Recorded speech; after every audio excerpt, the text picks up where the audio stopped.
Welcome to Fright Fix. My name's Suk. My name's Celia. How's your week off going, Celia? It's good. Happy Halloween. Happy Halloween.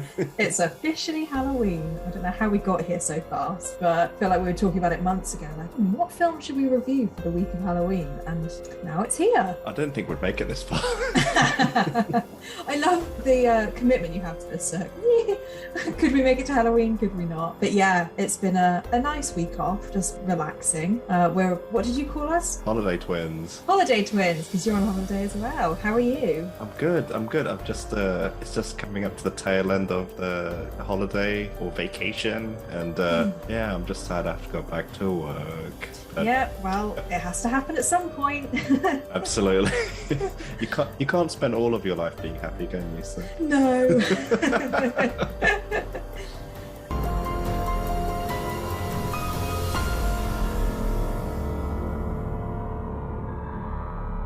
So this week, for Halloween, we'll be reviewing the 1978 classic horror Halloween, directed by John Carpenter, co-written with producer Debra Hill, and starring Jamie Lee Curtis in her film debut. Find your Fright Fix anywhere you listen to podcasts and follow us on social media at Fright Fix Podcast and follow us on YouTube. And before we continue, I'm going to give the spoiler warning. If you haven't seen this movie, please go and do so before listening. UK viewers can find it on Netflix. On Halloween night in 1963, 6-year-old Michael Myers brutally murdered his 17-year-old sister Judith. He was sentenced and locked away for 15 years. But on October 30th, 1978, while being transferred for a court date, a 21-year-old Michael Myers steals a car and escapes. He returns to his quiet hometown of Haddonfield, Illinois, where he looks for his next victims. That is the right one, isn't it? No, that's Twilight Zone, I think. That's a brilliant start to the episode.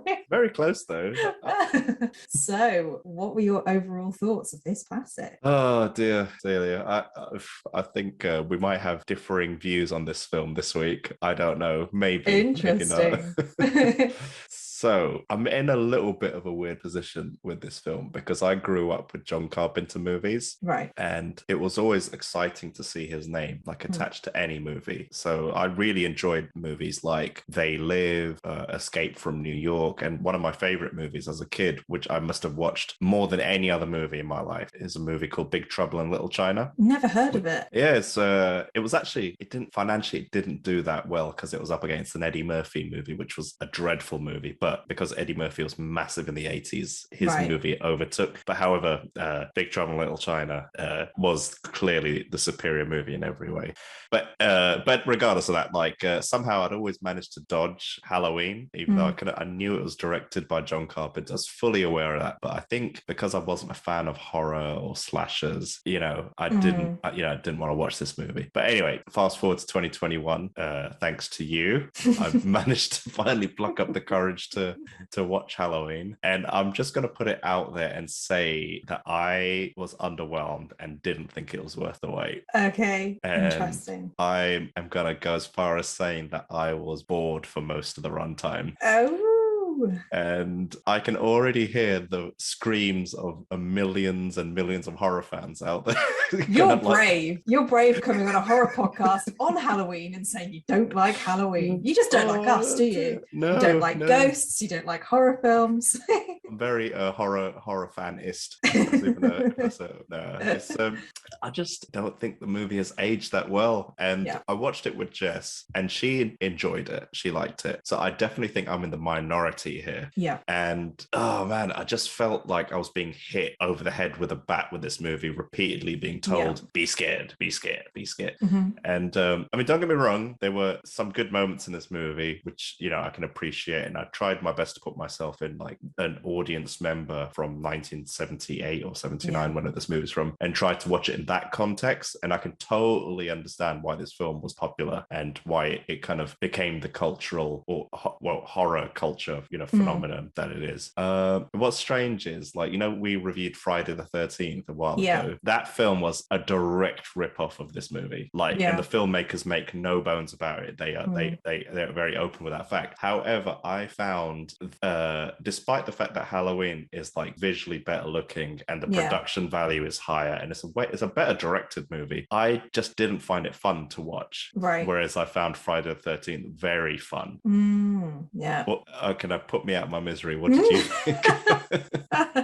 So everything you said, I feel the opposite. This is going to be interesting. Down to the Friday the 13th bit. I know, because you didn't like that one, did you? No. So I have no background of 70s and 80s horror films. Like I don't know John Carpenter. I had never seen any of these films before. Sure. And so I had nothing to go into with this apart from us watching Friday the 13th. And so that was where my bar was. And my bar was incredibly low because I personally didn't really like Friday the 13th. And so I liked this one a lot more, actually. Sure. I thought it was, the thing I didn't like about Friday the 13th was how predictable it was. Like, you could literally see everything that was about to happen pretty much. Yeah. Whereas I do think that there were a few elements of this film which surprised me, in the sense of, like, I knew that most of it was going to be cheesy and there's lots of things I didn't like, but some of the bits made me go, okay, all right, that's a little bit different from what I expected. It does have all of the classic horror tropes, an old house that everyone's afraid of in the town, someone escapes from an asylum, there's stalking, hiding in the back of a car and, choking someone from behind. There's all of these elements that make a good horror film around Halloween, as in the time of year of Halloween. Yeah. And I think what I enjoyed about this film was not that it was good as a film, but just that it is very nostalgic of Halloween in my mind. Sure. The whole premise of part of this film is that kids are watching Halloween films throughout. Like, the two kids are watching these scary films, like really old black and white films throughout. So one of the movies they're watching is a movie from the 30s or 40s directed by Howard Hawks called The Thing. Yes, yeah. And John Carpenter went on to remake The Thing in 82, I think it was. Really? Yeah. It's a great movie. We should review that at some point, yeah. Because he must have been planning that. Because this is only 1978, right? Yeah. So he must have been planning to do that. Possibly. Maybe it was a little hint of what was going to come. Maybe, yeah. Sorry, I interrupted you. We should do that, though, because I haven't seen the original Thing or the remake of The Thing. I know it's a thing. How many times can I say thing? But you've got these kids that are watching these Halloween films and they're tucked in at night and they call them jack-o'-lanterns in America, carving pumpkins, and that's kind of what you're doing while you're watching Halloween. You're kind of settling in for and I put this in massive quotes, scary movie, because for me this isn't scary, but it feels nostalgic for some reason. And I suppose that's why I enjoyed it, was because I was, you've got the iconic music that I didn't actually realize was from here, the piano music. It is iconic for Halloween, and it was just quite a fun experience. But I totally understand what you mean about, if you strip away that nostalgia and the fact that it's a classic and you actually watch the film, there are lots of elements that are not particularly great and not very gripping. I think we're probably looking at the film from two completely different angles. Quite possibly, yeah.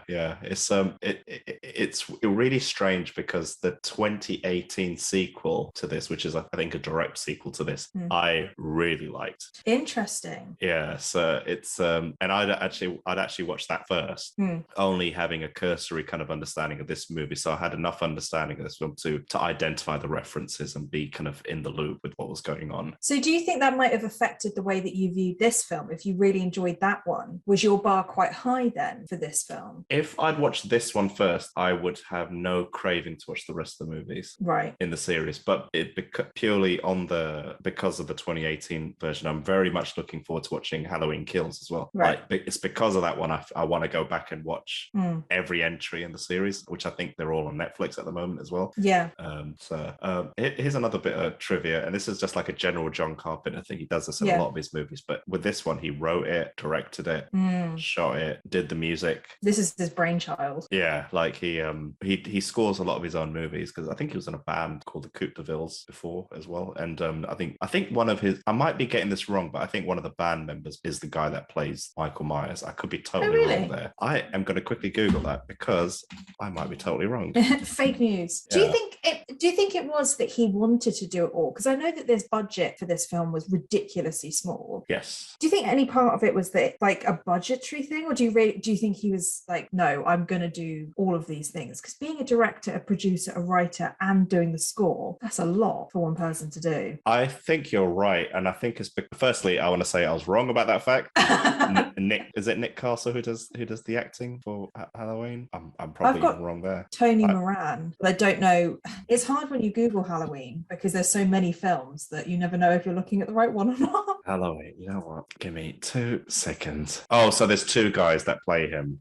So Tony Moran is the one who plays him without the mask. And then there's Nick Castle, who's the guy I was searching for, who plays him when he does wear the mask. Right. But so scratch my fact about him being one of the musicians. He's not. I got it mixed up with someone else. But yeah, I agree with what you're saying. I think because the budget was so low, I think that's probably what led to John Carpenter doing the music and everything himself. And maybe he got a taste for it because he ended up scoring his other movies as well. I mean, it's a lot to take on, I think. But I mean, the music is quite iconic in the end. You know, when it first came on, I was like, oh, that's where this is from.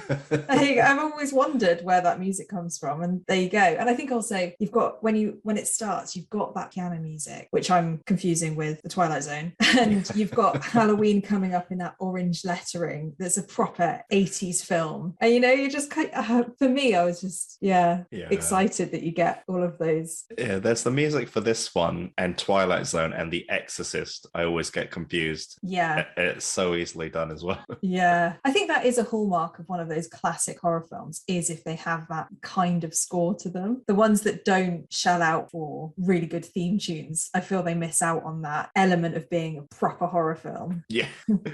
What did you think of the casting and their performances? So I didn't think the acting was great. In fact, there wasn't any bit of acting that I thought was good. I don't want to be too mean, but I think, and you can correct me if I'm wrong, but was the acting in the 70s, in the 80s, just worse? Like, was there a different standard? Because any films that I've seen from that era, sure, they're not great. So I grew up on movies from the 70s and 80s. That was my childhood. Yeah. So, and obviously, I'm guessing it might have just been a budgetary thing. So if it was a low budget movie, there's a good chance you got, substandard actors in there. But I think the 70s was a great. So this movie would have been produced in the late 70s. Yeah. And 70s was a great decade for acting. There was this kind of a new wave in cinema where when we were coming out of the 50s, so the 30s through the 50s, there was a lot of musicals in Hollywood, and a lot of that kind of wholesome kind of cinema. And then coming into like the 60s and in the 70s, there was this kind of bent towards making films a bit more realistic and a bit more gritty and a bit more of life. And I don't know if that was kind of inspired by the economic climate or something, but I think like something like Halloween would never have been made prior to. Right. I mean, so in the 1960 you had Psycho, and that's like an entirely different movie to this. Yeah. So I think it's just down to which actors you have, really. That's fair enough. I think maybe because the films that I've seen from the 70s and 80s are all kind of slasher flicks, and they're not, they were never supposed to be amazing for the acting, but it's the pacing of some of it. Like there's a weird pacing to some of the dialogue in this, and I noticed the same in Friday the 13th, where there were really long silences, or it feels like they've put in a rough cut of, you do a scene 100 times, but they don't seem to have chosen the best one that actor has done. So based on I mean, this is something that might give you a bit of context or might help. So back then they would have been using film to get the performances, and because of the budget on this film, they probably only had like one take to get things right. And I think that's probably it then. It's that it feels like they could have done better, and then they never do. It's just like, oh, that one thing I would have changed, like the way that they look at each other, or the stop in between the sentence, and little things like that. Yeah, there's this thing. I don't even know if this is a fact or not. I don't even know if this is or just like maybe a story that spiraled out of control about this movie. but there was talk about they literally only had like 3 pumpkins in the entire movie because of their budget. I think it was that level of... Well, I know that Jamie Lee Curtis wore her own clothes for did she? the entire film. Yeah, I think she spent $100 on her costume, where she went to, you know, just retail shops and bought herself some clothes. Like all of the actors pretty much sourced their own clothes. Like I know this was such on a shoestring budget. Yeah.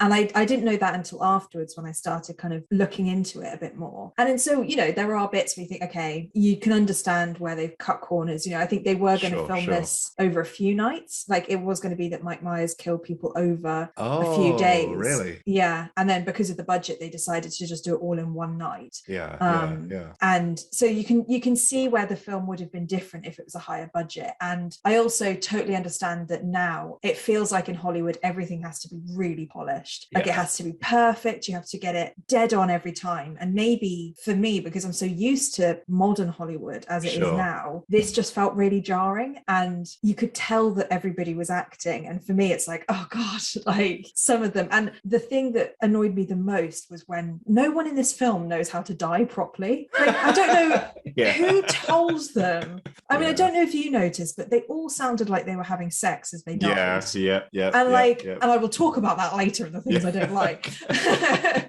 Sure. It was just like it completely pulled me out of my happiness that I was watching a classic horror film into this is like scary movie ridiculous. Yes. And then the bit where did you see when I think her name what's her name, Linda, the other I don't remember any of the girls' names except Laurie Strode. Laurie, yeah. Well, the other blonde one that was a cheerleader, right? It makes me laugh every time I think about it. There's a bit where Laurie opens the cupboard and her friend's like dead in the cupboard. Yeah. And she's got her eyes crossed and her mouth open with like her tongue out. And it's like, why did you decide that was how people look when they die? It was the most hilarious thing I've ever seen. Funnily enough, I think that scene was where I woke up.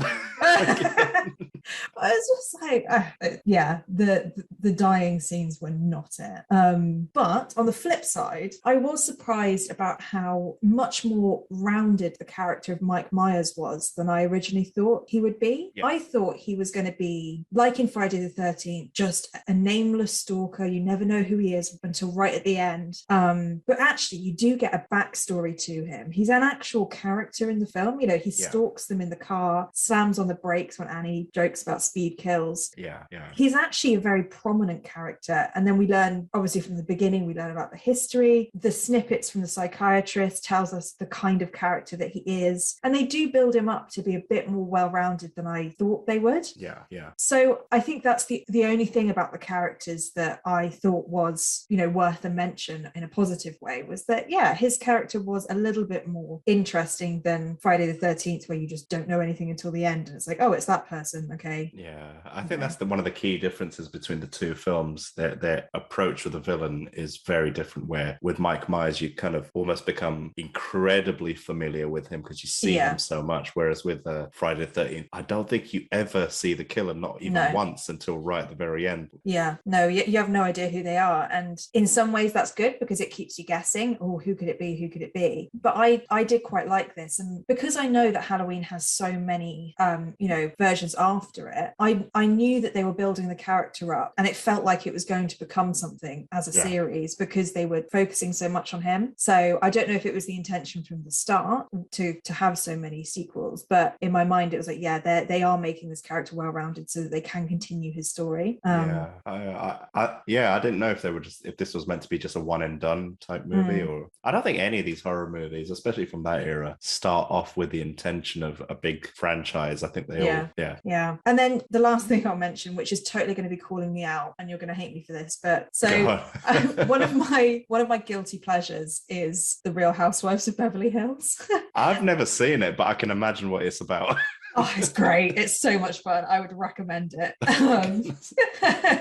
But so one of the main housewives is Kyle Richards, who plays the child, the girl in this film, you know, the Annie's babysitting. Oh. Yeah. Okay. So, but in The Real Housewives, she talks all the time about her acting career and the fact that she was in Halloween and like she's done all this stuff. So when I saw that her name came up and it said introducing or starring, featuring Carl Richards, I was like, oh wow, I'm actually going to see what all the hype is about because she talks about it so much. She didn't do anything. She literally just watched TV the whole time and then moved from one house to another. I don't know why, you know, she's built it up like this was her big break. She was just the child A.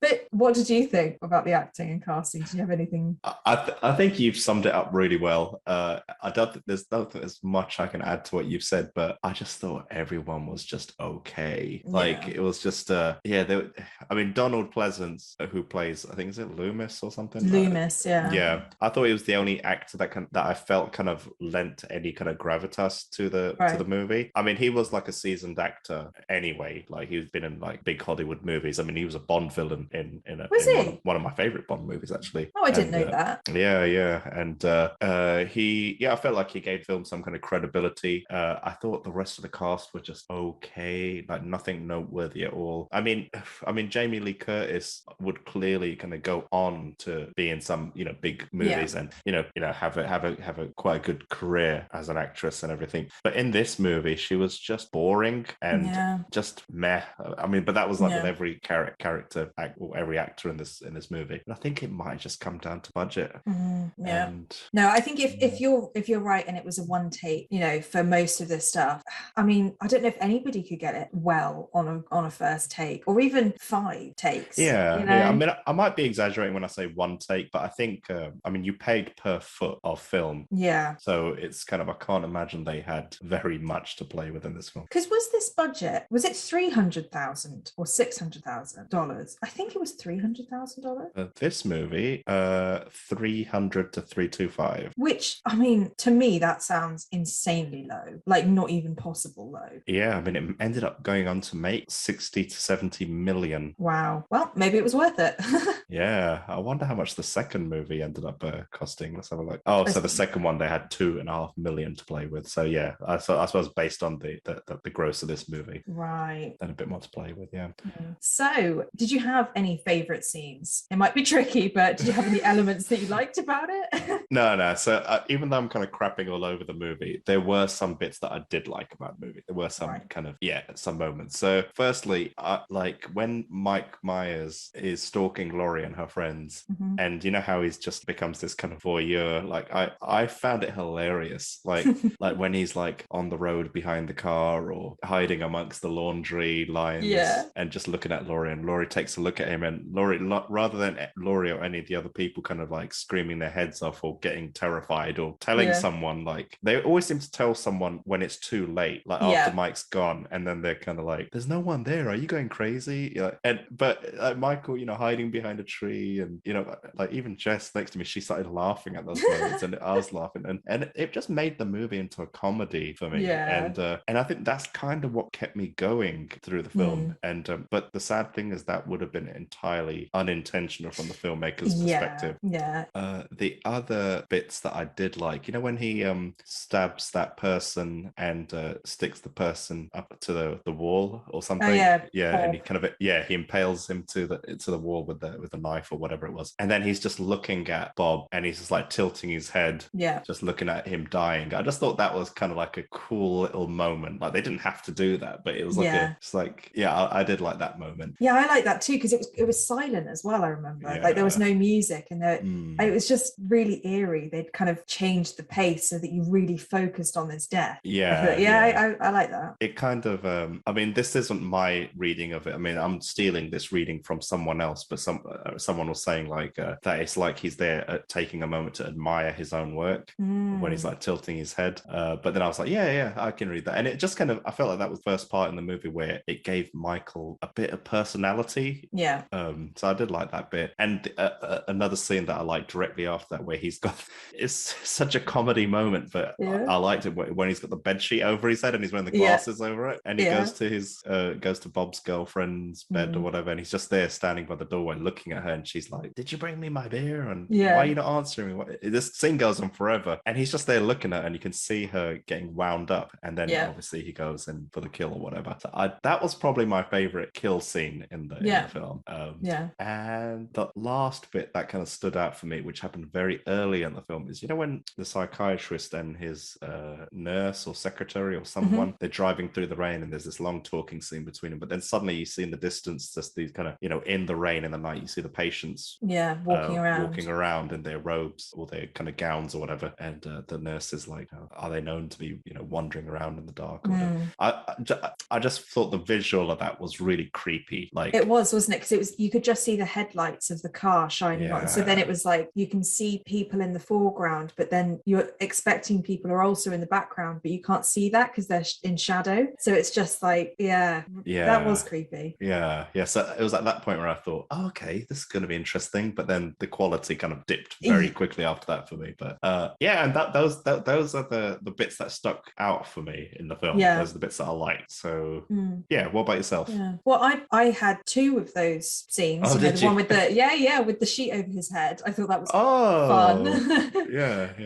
Because I thought it was unpredictable. Like, I did not think that the door was going to open and you were going to see him. And also when he kills Bob and that kind of silence, I thought was really cool. We had the same scenes. Okay, awesome. I think most of the creativeness did come right at the end, like when Mike Myers actually starts entering the houses. Like, that's when it got like you say, you start to wake up a little bit and you're like, okay, because you are right, it takes a long time to get there, but it does make me think that for me this isn't a slasher film because of that. So like with Friday the 13th, they start dying straight away, whereas in this film it does take a long time to get there, so it feels more like a mystery, will it happen, won't it happen type horror instead. But anyway, so I think my favorite element of this film was the breathing behind the mask that Mike Myers does, because you know, when you're wearing a mask over your face, it's kind of like a Darth Vader breath where you can hear it, you know. It would have been a year after the first Star Wars movie as well. So it might have kind of stuck in people's minds. Maybe,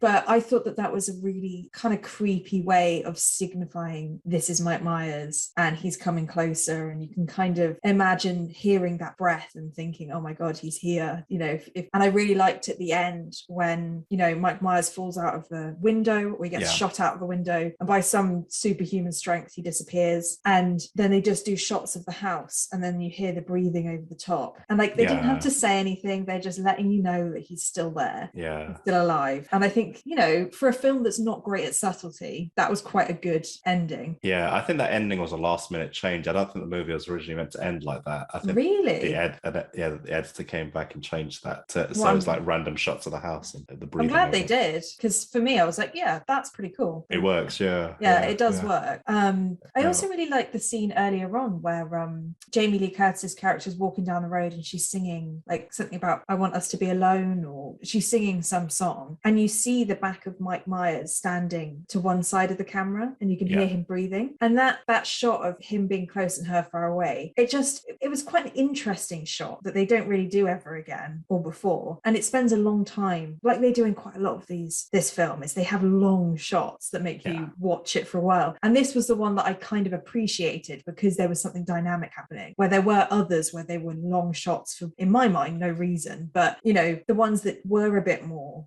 experimental and creative, I was okay with, and that was one of them. I think John Carpenter was straight out of film school when he made this. I know he made Dark Star, which was like his kind of student-y film that went to the cinema, but then I think this was the first major film that he done straight out of school. So I suppose maybe he still had that creative enthusiasm as that student enthusiasm. But that surprises me, because I would think he would want to be more creative in this film, you know, because there are stuff that is quite generic. Well, this is the thing that I toy with, is it cheesy and generic now, and was it groundbreaking at the time? I think that's the case.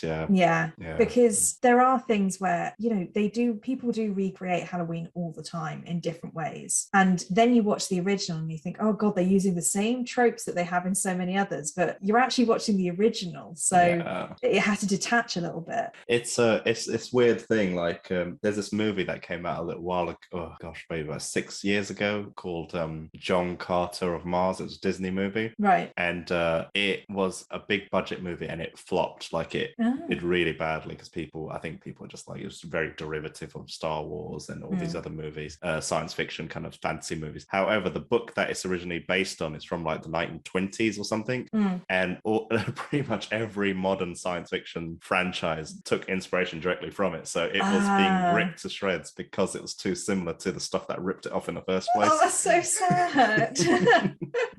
So I suppose it's whoever gets there first in the cinema world. That's it. Yeah. That poor book. But I just wanted to add something. You know, when it just came to my mind right now, but you know, when you're talking about the breathing, there was one very creative use of the breathing, which I thought in the movie, where, you know, when the girl goes into the car and she notices that the windows are all steamed up. I thought that was really clever, actually. Yes, I didn't realize that. Yeah, that was intelligence. That was really, I give that the thumbs up. That moment. There's like glimmers, isn't there, in this film of like really cool ideas, and then but it's kind of like mixed in with a lot of not great acting and not great. See, it's just kind of frustrating. But the last thing I was gonna say that I appreciated was the fact that they used this Mike Myers mask, which is a very light shade, and so what it works really well with the color composition when you put it in a dark room, because you just see the head and the mask, and it kind of glows a little bit in the light. And they use that a few times where Mike Myers is in a cupboard or behind a door, and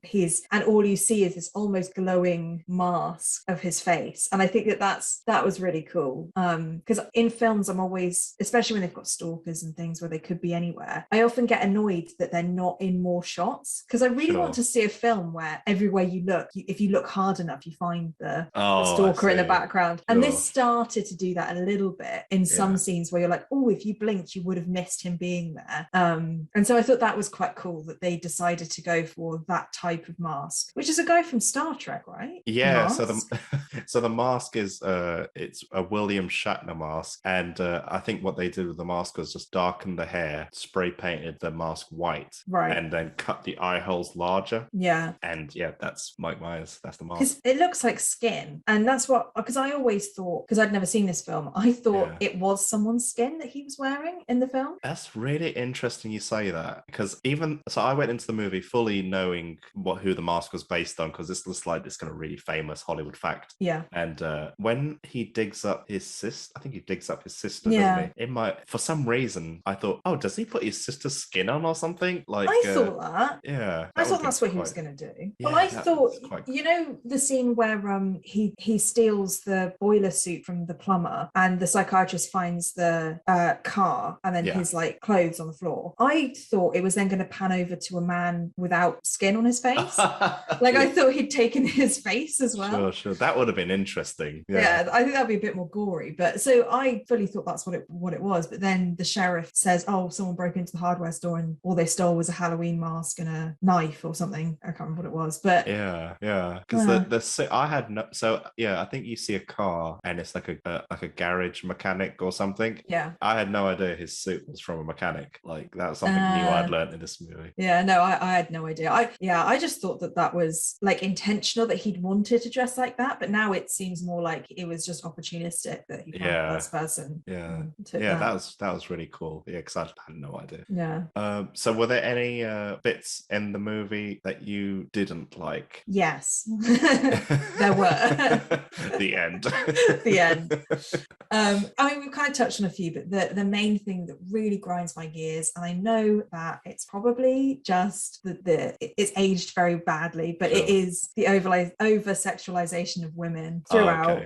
And it just wouldn't fly today, and I think it's jarring to watch now, because I didn't grow up with these films, so for me this is like totally not, like, just doesn't sit well with me. Sure.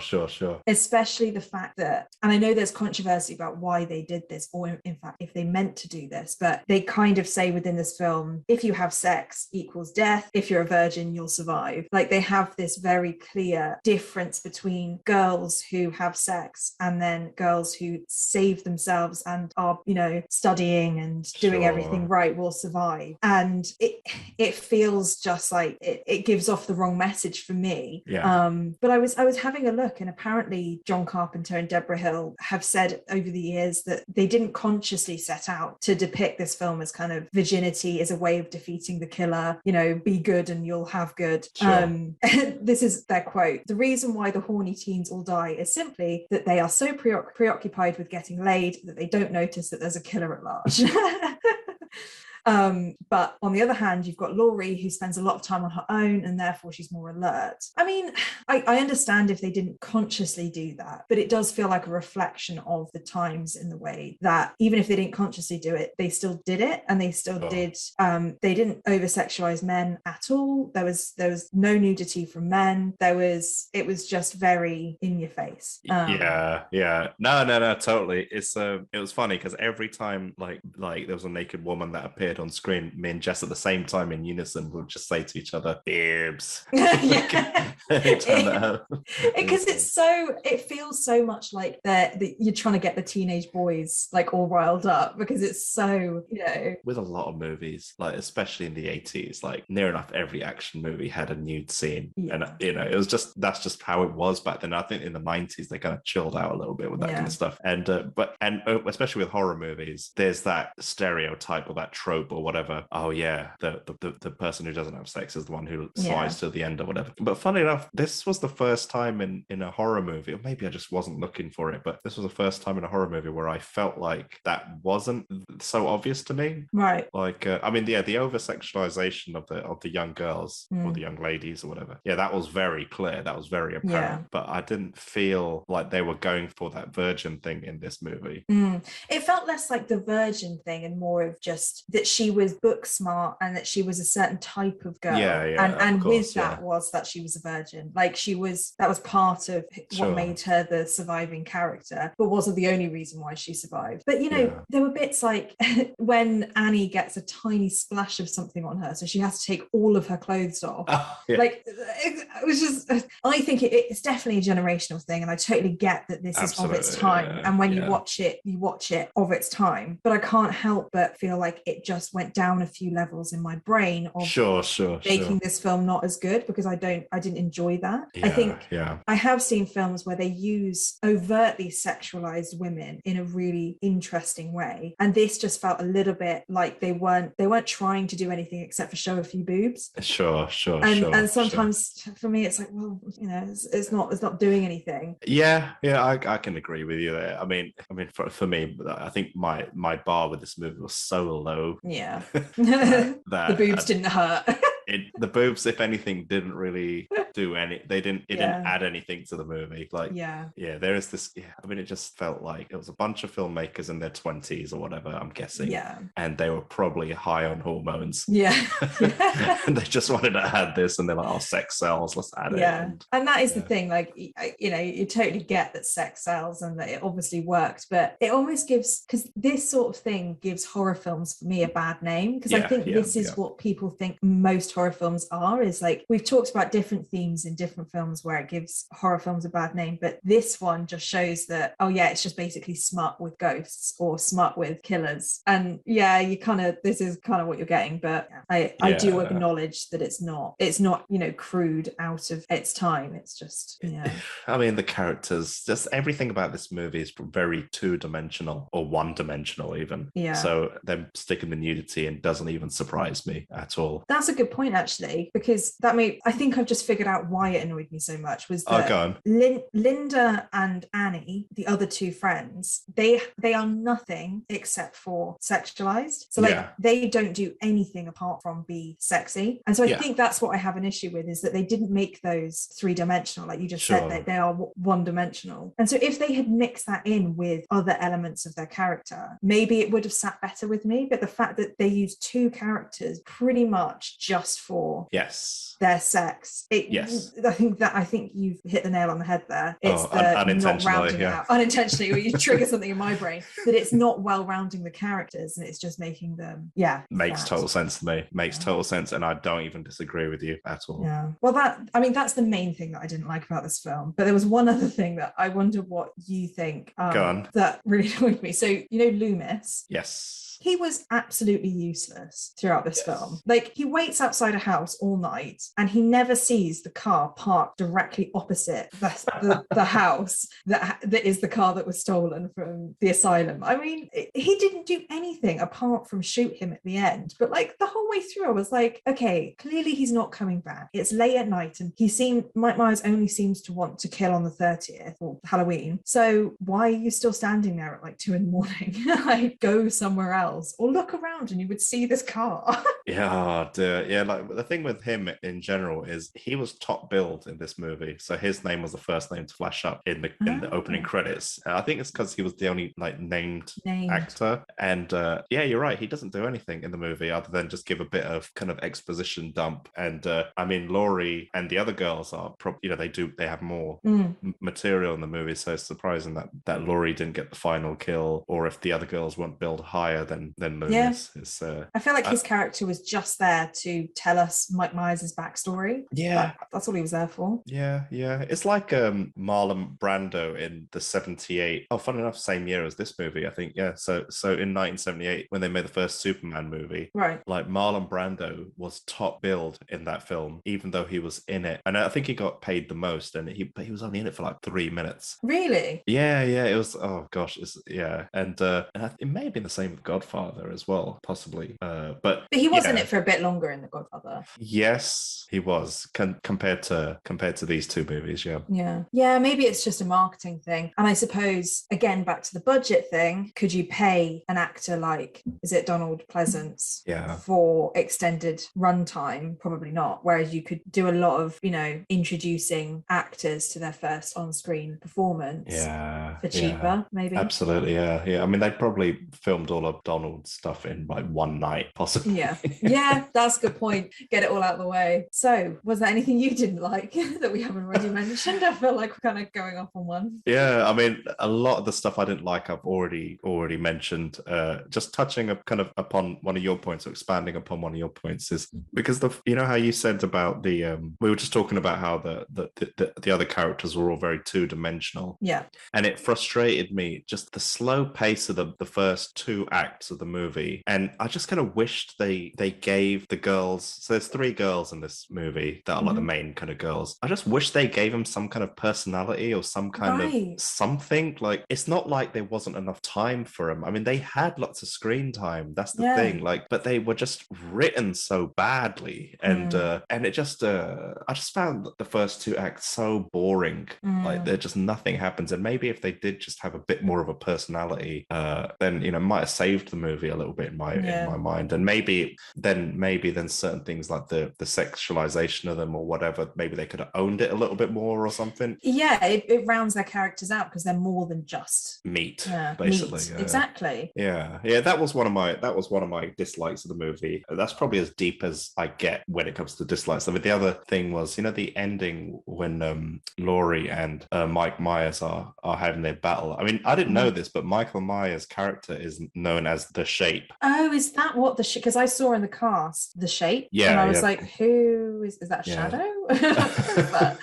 Yeah, so his kind of monster name is The Shape. And when they're having their kind of final battle at the end, and then she stabs him, and then he collapses behind the sofa, and she just kind of chills out on the sofa, doesn't check to see if he's dead or not. And then he gets up and goes for her again, and then chases her into the cupboard, and then she stabs him, and then he collapses, and she just kind of chills out in the same room next to him. She doesn't like check to see if he's dead or run away, or just she sends the kids out to get help. But she, it's just the helplessness, the not using the brain. It's just, I just found it so infuriating. It's like, run, get out of there, or do something, kill him, or why would you build this character up for being like book smart and being able to handle herself, and then not do anything with that at the end? Because you're right, it happens all the time in films where they hit someone once, they get knocked out, and then they just either run away or go do something else. And it's like, stab them in the face, like do something to make sure they're actually dead.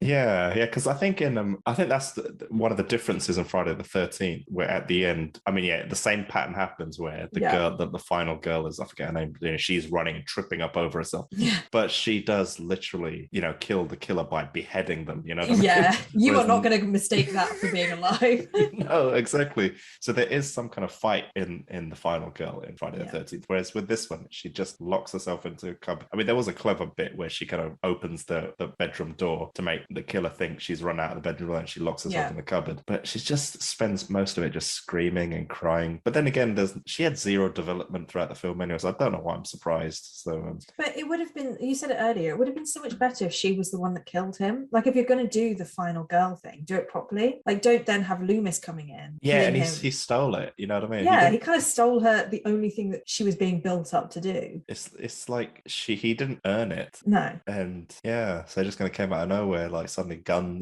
6 bullets. Yeah, I just found it just, that whole final battle just made her look really stupid and incompetent. And it's not her fault. I mean, Jamie Lee Curtis went on to have a really good movie career, so she's clearly a good actress or actor or whatever. And apparently Jamie Lee Curtis thought she did terribly in this film. Like, she was waiting, so they'd finished filming and she was waiting for a phone call from John Carpenter saying, this is terrible, like, we're not going to be able to use it. Oh, really? Yeah, she thought she'd done a terrible job, but then he rang her and was like, oh, it's perfect. Well, so her standards might be a bit different from John Carpenter's in this film, but yeah, interesting little fact. I mean, maybe they didn't really have the guts to say anything to her, because she's like the daughter of like Tony Curtis and is it Janet Leigh, I think, from Psycho. She's their daughter, so she's like daughter of Hollywood royalty, so maybe they couldn't say anything to her. That's nepotism at its finest. You get to be in Halloween because your parents are. I know, right?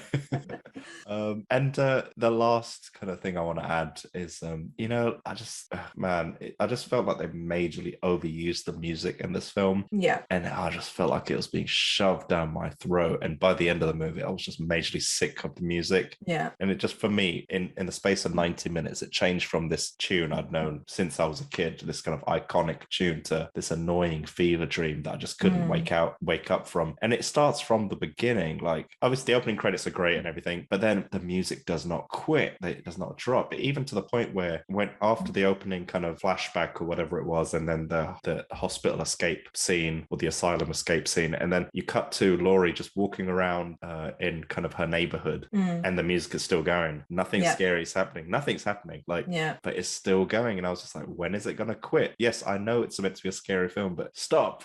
Have some subtlety. Yeah, you're so right. I had to turn on the subtitles actually, because they play that really loud music as they're talking as well. Yeah, and I it's noticed like, that as well. Yeah.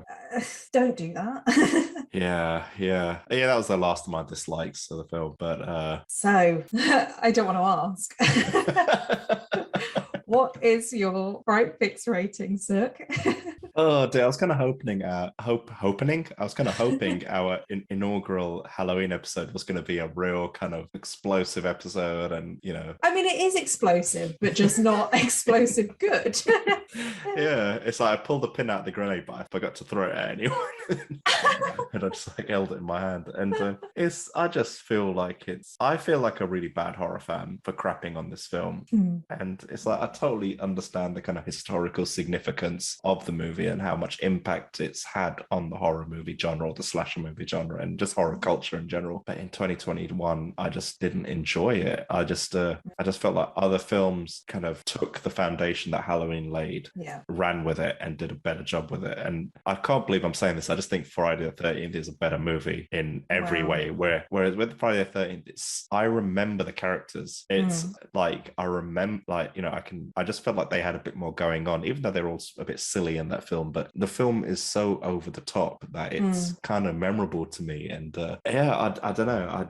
I wonder if that's a thing where you're one or the other, where you're in one camp. You're either Halloween or you're Friday the 13th, or maybe I'm just inventing that in my head right now. Oh, potentially, yeah. Yeah. I mean, for all the reasons I'd mentioned this, I'd give this film a 5 out of 10. Okay.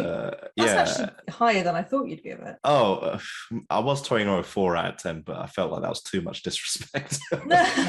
And, but it's really weird because I enjoyed the 2018 sequel a lot. Like I really had a good time with that, like to the point where I remember saying to Jess, like, oh, we should watch the original one, we should go back and watch it.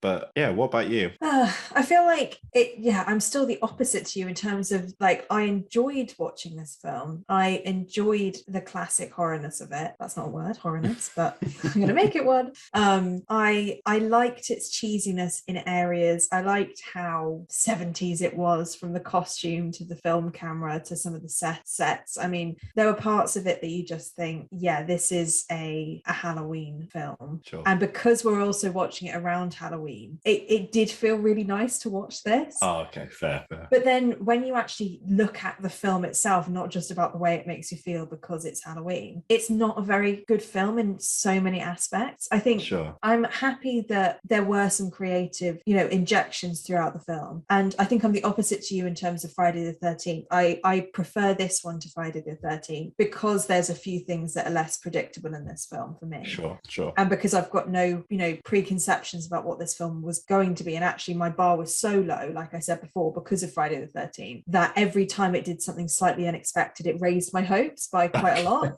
Fair enough. Fair. That's fair. But the things I didn't like about this film, I think, have been like the strongest feelings of any episode that we've had. Like, this is actually, it riled me up a little bit. And so even though I seem to overall had a better time with this film than you did, I actually think my score would be lower because of the things I didn't like. So I think I'm probably going to give this maybe a 4 out of 10. Oh, really? Yeah. Oh my goodness. Yeah. Okay. I think it's lower because, like I said, I'm giving it 4 because of the good parts that I liked, but it's pulled it way down because the things that are bad for me were really bad.